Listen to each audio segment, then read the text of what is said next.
Si hier on avait le même volume de commandes que ce qu'on a aujourd'hui, je pense qu'avec le temps qu'on passait à imprimer les commandes le matin, on perdrait trop de temps pour pouvoir imprimer les commandes du jour, quoi. Je pense qu'on a vraiment fait la bascule de Shippingbo au bon moment, il fallait pas qu'on le fasse plus tard parce qu'on s'en sortirait pas aujourd'hui.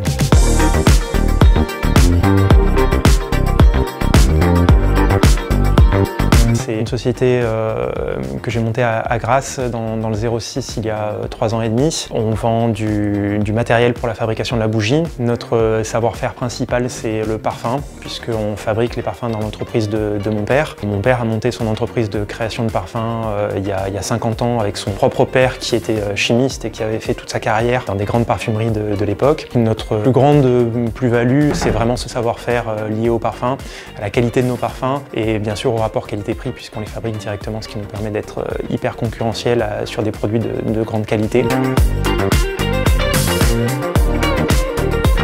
On est arrivé l'an dernier à une problématique sur notre CMS qui est un WordPress, où on imprimait toutes les commandes une à une depuis le back-office. Et il fallait sortir les fichiers de préparation de commandes en PDF un par un. Les opératrices mettaient entre 1 et 2 heures le matin à simplement sortir, à imprimer les bons de préparation. Et c'était de plus en plus saturé et on n'arrivait pas à absorber la croissance qu'on avait. Là aujourd'hui, si on devait imprimer nos 200 commandes jour manuellement, il nous faudrait pratiquement la journée pour les imprimer et la nuit pour commencer à les traiter, quoi. Ça serait injouable.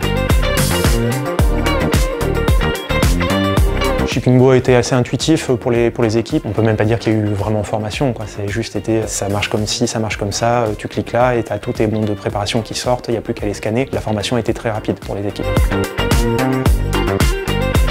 Le fait de pouvoir faire du zoning de picking, ça m'a permis de vraiment organiser ma zone de production comme je le voulais et avoir un bon de préparation qui corresponde réellement à ma zone de picking. J'ai défini que sur la première partie de mon convoyeur, il y avait les flacons de 30 ml. Mon bon de préparation a en premier dans l'ordre de préparation les flacons de 30 ml, puis ainsi de suite. L'intérêt du mapping transporteur, c'est de le faire en amont et qu'après les opérateurs n'aient plus à y toucher. Quand la commande arrive au niveau de l'expédition, la personne chargée de l'expédition a juste à flasher la commande.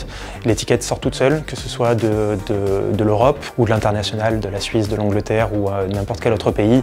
Ça sort directement sur une imprimante thermique, l'étiquette de transport, et sur une imprimante standard à côté, les CN23, les factures. Donc tout ça est paramétré au début à l'intégration de Shippingbo et puis après on n'y touche plus du tout. Aujourd'hui, on est en train de travailler sur des solutions de robotisation pour gagner encore plus de temps sur la préparation de commandes et on travaille déjà avec Shippingbo sur l'intégration entre la robotique et l'interface Shippingbo. Ça sera le gros enjeu de 2023. Tout le monde parle enfin efficacité, simplicité, satisfaction. Shippingbo, un langage unique, des opportunités partout.